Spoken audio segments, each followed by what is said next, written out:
Assalamualaikum warahmatullahi wabarakatuh. Berjumpa lagi dalam mata pelajaran sejarah peminatan. Kali ini kita akan membahas mengenai kerajaan yang menggunakan warna merah putih sebagai bendera kebesarannya. Konon bendera merah putih yang digunakan oleh Negara Kesatuan Republik Indonesia terinspirasi dari kerajaan ini.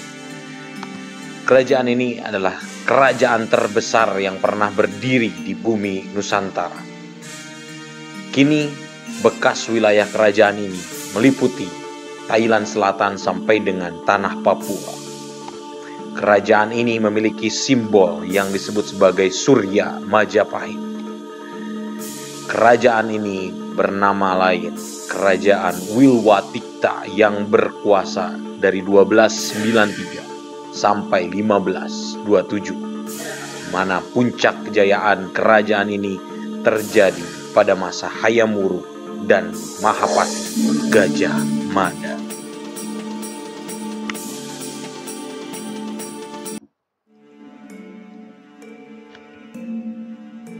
Awal mula dari kemunculan kerajaan Majapahit ini bisa kita runut dari tahun 1293 ketika ribuan pasukan kekaisaran Mongol yang berkuasa di dinasti Yuan datang ke tanah Jawa untuk membuat perhitungan kepada Raja Kertanegara dari Singosari.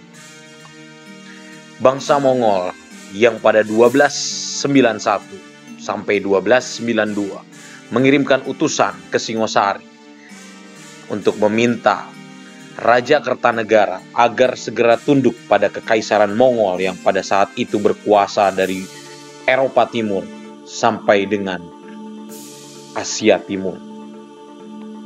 Namun utusan dari kerajaan Mongol tersebut diperlakukan tidak baik oleh Kertanegara, sehingga Kaisar Mongol pada saat itu memutuskan untuk mengirim bala tentaranya dan membuat perhitungan dengan kerajaan Singosari. Pada 1293, pasukan Mongol akhirnya berlayar menuju wilayah Nusantara, melewati wilayah-wilayah yang dulu pernah muncul dalam ekspedisi Pamalayu, hingga akhirnya mereka mendarat di tanah Jawa.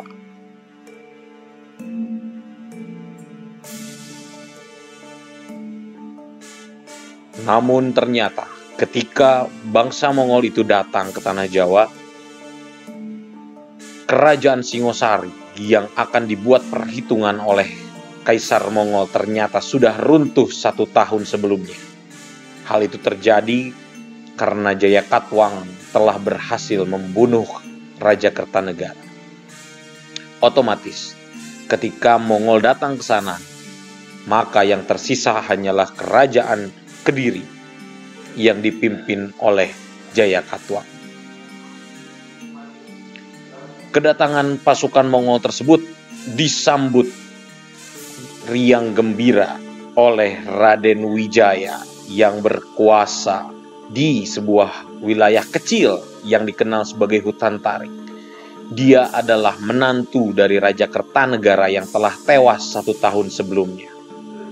Raden Wijaya memiliki rencana untuk bekerja sama dengan Mongol, sehingga pasukan Mongol rencananya pasukan Raden Wijaya akan menyerang Jayakatwang di Daha. Kemudian setelah Mongol membantu Raden Wijaya untuk mengalahkan Jayakatwang, mereka pun diajak berpesta di Jawa Timur, hingga akhirnya pasukan Mongol berpesta pora sampai mereka mabuk-mabukan. Nah, dalam kondisi mabuk tersebutlah akhirnya Raden Wijaya melakukan serangan balik kepada pasukan Mongol, sehingga pasukan Mongol dipaksa menyerah dalam pertempuran yang tidak seimbang itu. Akhirnya pasukan Mongol pun harus terhempas dari tanah Jawa.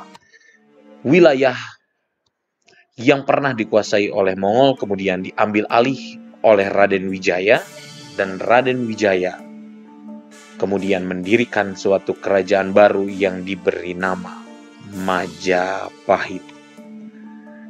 Dia mengangkat dirinya menjadi seorang raja dengan gelar Nararya Sanggrama Wijaya Sri Maharaja Kertarajasa Jayawardana. Dalam waktu singkat, Raden Wijaya berhasil mempersatukan seluruh wilayah Jawa Timur yang sebelumnya dikuasai oleh Singosari. Rakyat Singosari mendukungnya karena ia adalah menantu dari Raja Kertanegara. Dalam waktu singkat, Raden Wijaya pun berhasil menguasai pantai timur Sumatera sampai ke Semenanjung Malaya, wilayah-wilayah yang sebelumnya telah tergabung dengan Singosari untuk membentuk ekspedisi Pamalayu. Akhirnya Raden Wijaya meninggal pada tahun 1309 dan dia didarmakan dalam sebuah arca yang bernama Arca Harihara. Pada masa pemerintahan Raden Wijaya, banyak terjadi pemberontakan. Pada awal pemerintahan Majapahit, orang-orang yang awalnya setia pada Raden Wijaya ini justru menjadi tokoh yang memberontak. Majapahit. Peristiwa yang pertama terjadi pada tahun 1295 Masehi, yaitu pemberontakan Ranggalawe.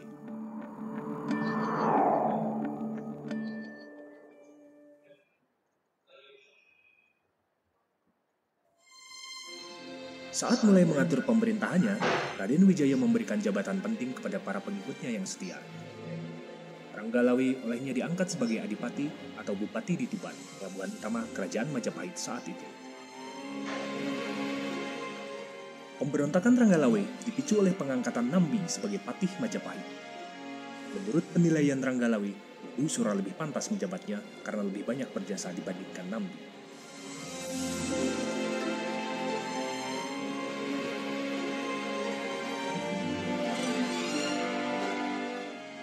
Para raton memberikan gambaran kepada kita bahwa yang selanjutnya terjadi telah berada dalam lingkup intrik politik di istana. Nambi diceritakan mendapat kabar mengenai Ranggalawe yang telah menyusun pemberontakan di Tuban. Nambi kemudian berangkat memimpin pasukan Majapahit didampingi Lembu Sora dan Kebo Anabrang untuk menyerang Tuban. Pertempuran antara pasukan Ranggalawe dan pasukan Nambi tidak bisa dihindarkan. Pertempuran memuncak ketika Ranggalawe dan Kebo Anabrang berhadapan. Dalam pertemuan itu, Kebo Anabrang berhasil membunuh Ranggalawe.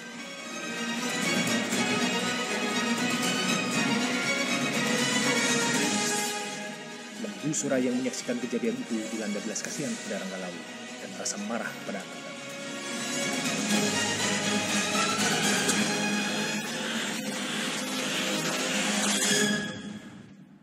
Sora kemudian membunuh Kebo Anabrang.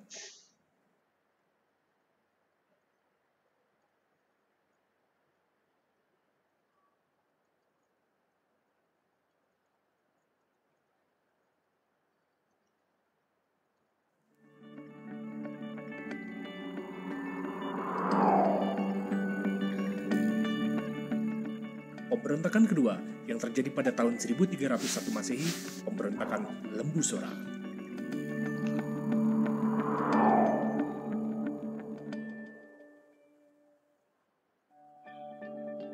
Kidung Panji Wijayakrama banyak bercerita tentang kesediaan Lembu Sora kepada Raden Wijaya. Sora jabat sebagai Rakrean Patidha saat Raden Wijaya mulai berkuasa. Kisah pemberontakan Sora dilatar belakangi oleh berlarutnya kasus Lembu Sora yang telah membunuh Kebo Anabrang dalam peristiwa Ranggalawe. Kejadian tersebut nyatanya mendapat tanggapan yang beragam di kalangan para pembesar Majapahit. Sang Prabu bahkan dinilai segan untuk bertindak terhadap Lembu Sora. Akibatnya, para menteri merasa resah karena raja seolah-olah melindungi kesalahan Sora dan membenarkan tindakannya itu. Raden Wijaya kabarnya tersinggung karena merasa dituduh berlaku tidak adil. Awalnya Sora akan dihukum mati, tapi Raden Wijaya lalu mempertimbangkan jasa-jasa Sora. Sang Prabu pun mengubah keputusan dari hukuman mati menjadi hukuman buang.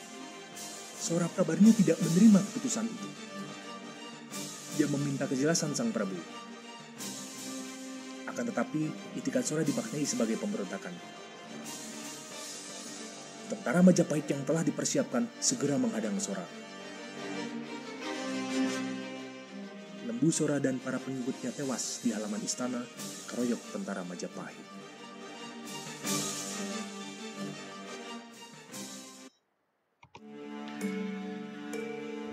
Berikutnya, kerajaan Majapahit dikuasai oleh Jayanegara. Dia adalah putra dari Raden Wijaya.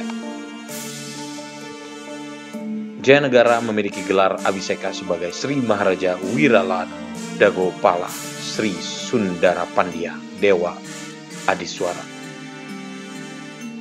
Pada masa Raja Jayanegara, Majapahit berada di ujung tanduk, bahkan hampir saja runtuh. Jayanegara memiliki julukan Kalagemet yang artinya adalah raja yang lemah. Pada masa pemerintahannya, ekspansi wilayah kekuasaan Majapahit tidak terjadi, bahkan malah terjadi huru-hara di istana Majapahit pada saat itu. Berikut adalah beberapa peristiwa pemberontakan yang terjadi di zaman Jayanegara. Peristiwa selanjutnya, pada tahun 1316 Masehi terjadi pemberontakan Nambi.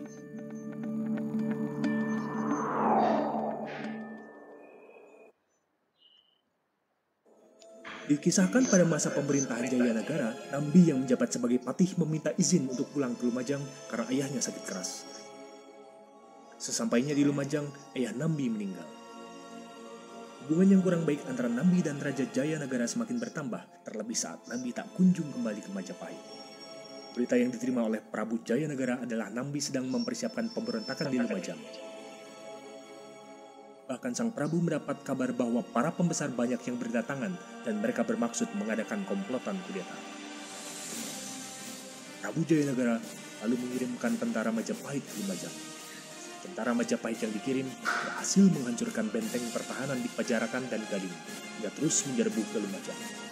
Karena serbuan ini, Nambi akhirnya tewas. Kidung Panji Wijayakrama dan Kidung Ranggalawe memberikan penekanan bahwa nasib yang dialami oleh Nambi tiada berbeda dengan itu Sora. Gugur dalam suatu pemberontakan akibat intrik politik istana.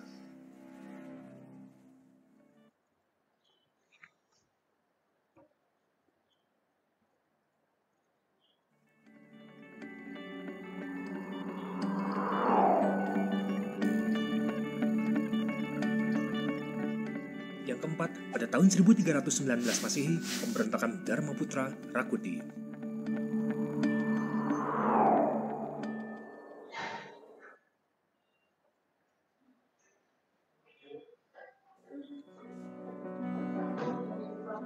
Usai peristiwa Lumajang, pada masa Jayanegara muncul pemberontakan lain. Kali ini dilancarkan oleh Dharmaputra. Mereka ini dahulunya adalah para pejabat yang diberi anugerah oleh Raden Wijaya. Para Dharmaputra itu tidak senang pada Sri Jayanegara. Mereka mengadakan komplotan untuk menyingkirkan Sri Jayanegara. Pemberontakan Rasemi pada tahun 1240 Saka atau 1318 Masehi berhasil ditumpas. Di antara yang terbesar dari pemberontakan para Dharmaputra adalah pemberontakan Rakuti. Rakuti ini bahkan sempat berhasil menduduki tahta kerajaan Majapahit. Akibatnya, Sri Jayanegara terpaksa mengungsi ke desa Badenggar. Dalam situasi yang sedemikian kritis, Jayanegara berhasil diselamatkan oleh seorang pengawal raja bernama Gajah Mada.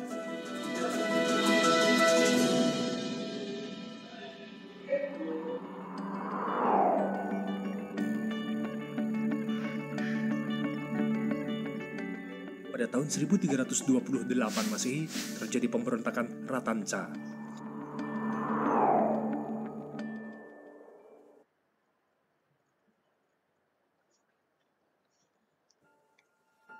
Sejumlah Dharmaputra masih tetap ada ketika Jayanegara kembali memerintah kerajaan. Salah satunya adalah Ratanca. Kitab Pararaton menyajikan tentang pemberontakan Tanca yang diawali dengan kebiasaan buruk Raja Jayanegara, dan puncak kisah pemberontakan ini adalah saat Raja Jayanegara menderita sakit hingga tak dapat pergi keluar. Entah bagaimana kenyataannya, ialah bahwa justru Dharmaputra Tanca yang dipanggil ke istana untuk mengobati sang Prabu. Tanca mendapat perintah dari Gajah Mada untuk melakukan pengobatan. Ratanca pun menyanggupinya. Apa yang ada di pikiran Ratanca? Apakah ia marah karena istrinya juga digoda? Atau ia masih menyimpan keinginan yang sama dengan para Dharma Putra sebelumnya? Yang pasti, kisah selanjutnya adalah saat mengobati Raja Jayanagara, Tanca menikam sang Prabu sehingga Jayanagara mati di tempat tidur. Dan Tanca segera juga menemui ajalnya karena ia pun dibunuh oleh Gajah Mada. Nagara Kertagama tidak membahas sama sekali peristiwa Tanca, hanya menyebutkan bahwa Jayanagara pulang ke Haripada pada tahun 1250 Saka dan dimakamkan di dalam pura.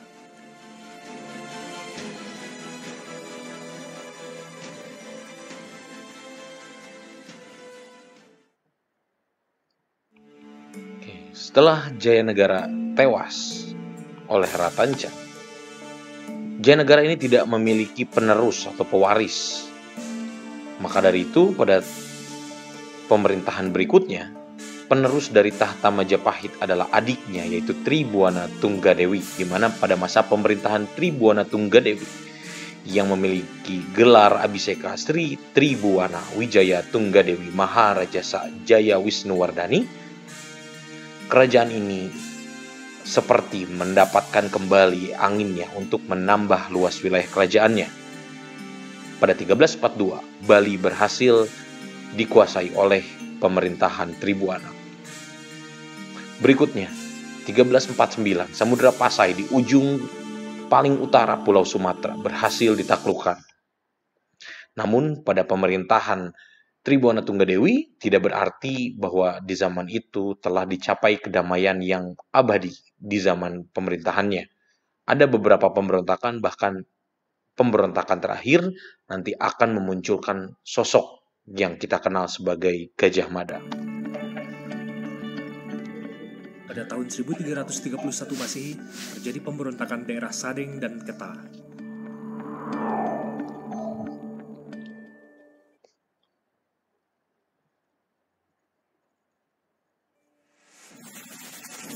Dituturkan dalam Nagara Kertagama juga Pararaton bahwa dalam masa pemerintahan Tribuana Tunggadewi telah terjadi pemberontakan di Sadeng dan Ketah. Peristiwa ini berlangsung pada tahun 1253 Saka atau 1331 Masehi. Penundukan Sadeng menurut Nagara Kertagama bersamaan dengan penundukan Ketah yang tak diberitakan oleh Pararaton. Meski demikian, Tribuana sendiri yang konon memimpin Laskar Majapahit menumpas pemberontakan Sadeng didampingi Aditya Warman serta dibantu oleh Gajah Mada dan Ra Kembar.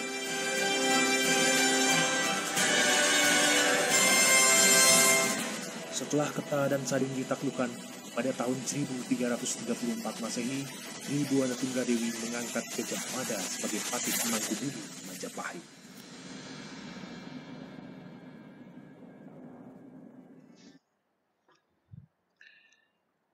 Setelah pemberontakan Sadeng dan Ketah, akhirnya Majapahit memiliki Mahapatih baru yang dikenal sebagai Gajah Mada. Pemerintahan Tribuana Tunggadewi akhirnya dibersamai oleh Patih Gajah Mada. Dan ketika Gajah Mada naik menjadi Mahapatih, kerajaan Majapahit semakin berusaha untuk mewujudkan politik ekspansionis mereka. Karena ketika Gajah Mada dilantik menjadi seorang Mahapatih, dia mengucapkan sebuah sumpah yang sangat terkenal, yakni Sumpah Palapa.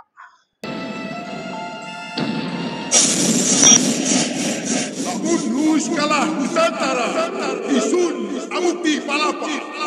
Lamun kalah kurun, ring Seram, Tanjung Pura, ring Haru, ring Pahang, Gompo, ring Bali, Sunda, Palembang, Tumaseng, Sakmana, isun amuti Palapa. Dalam Sumpah Palapanya tersebut, Gajah Mada menyebutkan wilayah-wilayah yang ingin dia taklukkan ketika dia menjadi seorang Mahapatih. Wilayah-wilayah seperti Palembang, Tumasik, Sunda, Serang, Haru, Gurun, dan wilayah-wilayah lainnya itu disebut. Dan sebelum dia berhasil menguasai wilayah-wilayah tersebut, Gajah Mada berjanji bahwa tidak akan hidup enak dan dia tidak akan menikmati segala fasilitas yang ada. Kemudian setelah masa Tribuana yang akhirnya meninggal, tibalah pemerintahan Hayam Wuruk di mana Gajah Mada masih menduduki posisi Mahapati. Hayam Wuruk ini sendiri adalah anak dari Tribuana Tunggadewi. Dan pada zaman Hayam Wuruk inilah Majapahit mencapai puncak kejayaannya, di mana 1354 berhasil menguasai Kalimantan Selatan dan menyempurnakan kekuasaan di wilayah Semenanjung Malaya.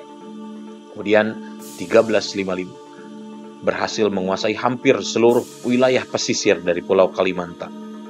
Namun ada satu wilayah yang ternyata masih membuat Gajah Mada penasaran, yaitu adalah Tanah Sunda. Tanah Sunda ini adalah salah satu daerah yang disebut oleh Gajah Mada di dalam Sumpah Palapanya. Namun beberapa kali dia melakukan serangan ke Tanah Sunda selalu gagal. Hal itu disebabkan oleh kuatnya pasukan Sunda dan juga kondisi geografis yang bergunung-gunung, sehingga sangat menyulitkan pasukan Majapahit untuk bisa menaklukkan kerajaan Sunda.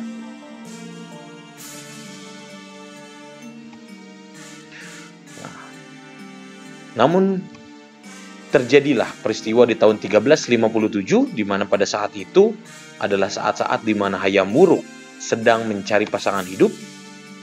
Muncullah sosok bernama Dyah Pitaloka atau Citra Resmi, putri dari Raja Linggabuana dari Kerajaan Sunda Galuh atau dikenal juga sebagai Kerajaan Pajajaran.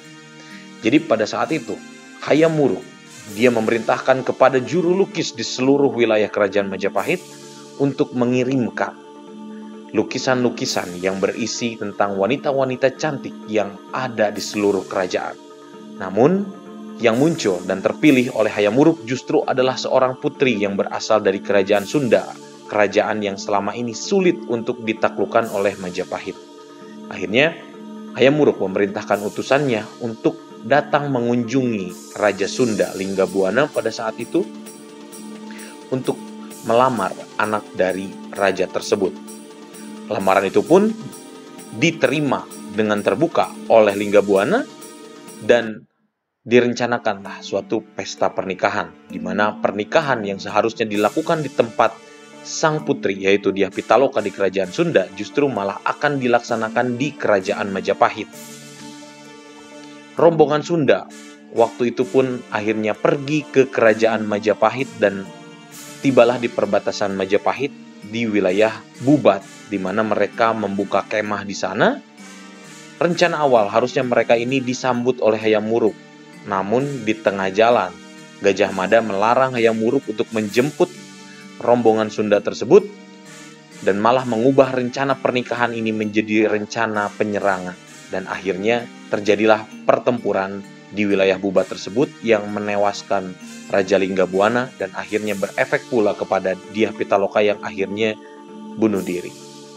Melihat keadaan yang terjadi di Bubat, Hayam Wuruk merasa kecewa dan marah kepada Gajah Mada karena Gajah Mada telah merusak rencana pernikahannya. Dan tak lama setelah peristiwa itu, Gajah Mada pun akhirnya harus meninggalkan jabatannya sebagai Mahapati Gajah Mada Majapahit. Berikutnya, Majapahit di masa Mahapati Nala sudah tidak lagi memfokuskan untuk menguasai Sunda. Mereka mengalihkan fokus untuk menguasai wilayah di timur. Nusa Tenggara Barat berhasil dikuasai pada 1358, kemudian Nusa Tenggara Timur pada 1359, kemudian Sulawesi Selatan pada 1360, kemudian wilayah Maluku pada 1361, Maluku Utara pada 1362. Dan di masa itulah ketika wilayah Majapahit hampir berkuasa di seluruh wilayah Indonesia, muncullah suatu kitab yang diberi nama Kakawin Sutasoma, di mana di dalamnya menghimpun mengenai kehidupan rakyat Majapahit yang sudah beraneka ragam, berbeda-beda agama dan berbeda suku, agama dan juga ras. Di mana di dalam Sutasoma inilah pertama kali muncul istilah Ruane Kadatu, Winuwus Budawiswa, Bineki Rakwaring Apan Kena Parwanosen, Mangka Enjina Tatwa, Kalawan Siwa Tatwa Tunggal, Bineka Tunggal Ika Tanhana Dharma Mangrua. Disinilah untuk pertama kalinya Bhinneka Tunggal Ika yang menjadi moto ataupun semboyan bangsa Indonesia pertama kali muncul. Setelah itu, kekuasaan Majapahit harus berakhir kekuasaannya setelah menguasai wilayah Papua bagian barat. Setelahnya Majapahit harus menerima kenyataan bahwa satu persatu wilayahnya harus melepaskan diri. Dimulai dari Pagaruyung di Sumatera Barat, kemudian ada pemberontakan di Palembang, dan setelah itu pemerintahan Hayam Wuruk harus berakhir. Bahkan penerus dari Hayam Wuruk yang bernama Wikramawardhana membawa Majapahit ke dalam suatu keadaan yang tidak menyenangkan, karena di zamannya, zaman Wikramawardhana yang memerintah dari 1389 sampai 1429, konflik selalu terjadi di istana Majapahit. Diawali dengan kehilangan Semenanjung Malaya, kemudian ditambah lagi dengan pemberontakan dan penyerangan terhadap Singapura, dan puncaknya adalah ketika terjadi Perang Paragreg, di mana Perang Paragreg ini adalah konflik antara Wikramawardhana dengan Bre Wirabumi, yang dia merasa bahwa dialah yang lebih berhak untuk berada di tahta Majapahit. Bre Wirabumi pada saat itu mendirikan kerajaan tandingan Majapahit Istana Timur yang berada di Lumajang. Dan terjadilah perang saudara di sini yang mengakibatkan Majapahit semakin lemah.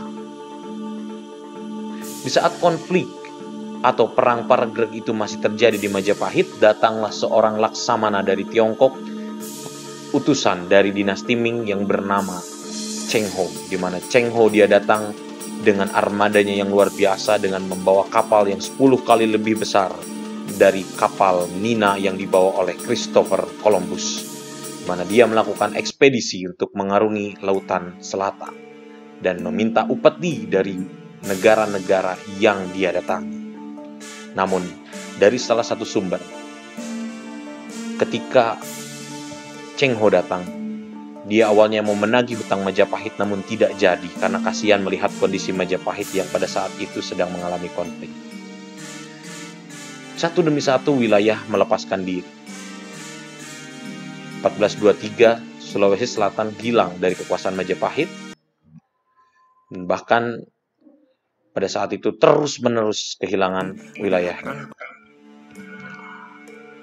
Kemudian Wikramawardhana digantikan oleh Suhita. Di zaman Suhita, konflik sudah mereda, namun kerajaan Majapahit sudah berubah bukan lagi menjadi kerajaan yang berkuasa hampir di seluruh Nusantara. Hanya wilayah Sumatera Selatan dan Jawa Timur saja yang bertahan. Kemudian zaman Kertawijaya tidak terjadi banyak perubahan, masih sama. Kemudian di zaman berikutnya, di zaman Raja Sawardhana juga sama, tidak terjadi banyak perubahan. Bahkan setelah Raja Sawardhana itu sempat kosong, 3 tahun tidak ada raja, barulah muncul Girisa Wardhana. Di masa Singha Wikramawardhana juga tidak ada perkembangan. Barulah di zaman Kertabumi, atau disebut juga Bre Kertabumi, pada zaman ini muncul di wilayah pantai utara ada sebuah kesultanan bernama Kesultanan Demak, di mana Bre Kertabumi dia memperistri seorang perempuan dari Campak. Perempuan tersebutlah yang melahirkan seorang pangeran yang bernama Raden Patah yang kelak akan mendirikan Kesultanan Demak. Setelah itu kembali terjadi pertempuran. Kali ini pertempurannya adalah antara Raden Patah yang menyerang Girindrawardhana yang mengambil tahta sang ayah. Dan kemudian pertempuran tersebut dimenangkan oleh Raden Patah yang mengakibatkan pada tahun 1517 kerajaan Majapahit harus berakhir di tangan kerajaan Demak. Berikut adalah pembagian administratif kerajaan Majapahit, di mana Majapahit membagi 3 wilayah kekuasaannya yang paling utama itu adalah wilayah pusat yang dipimpin langsung oleh Raja Majapahit yang disebut dengan Negara Agung. Wilayahnya ada di wilayah Trowulan atau wilayah Mojokerto dan Jawa Timur. Kemudian wilayah berikutnya adalah wilayah mancanegara, yakni adalah wilayah-wilayah yang tunduk kepada Raja Majapahit namun masih terdampak oleh kebudayaan Jawa. Itu adalah mancanegara. Kemudian berikutnya adalah Nusantara. Nusantara adalah wilayah-wilayah di luar wilayah Pulau Jawa yang tunduk terhadap Majapahit namun tidak memiliki kebudayaan Jawa. Nah, ini adalah beberapa peninggalan. Ada Candi Tikus, Candi Bajang Ratu, Candi Waringin Lawang, Candi Brahu, Candi Penataran, Candi Pari, Candi Sukuh, Candi Jabung, Prasasti Sukamerta, Prasasti Waringin Pitu.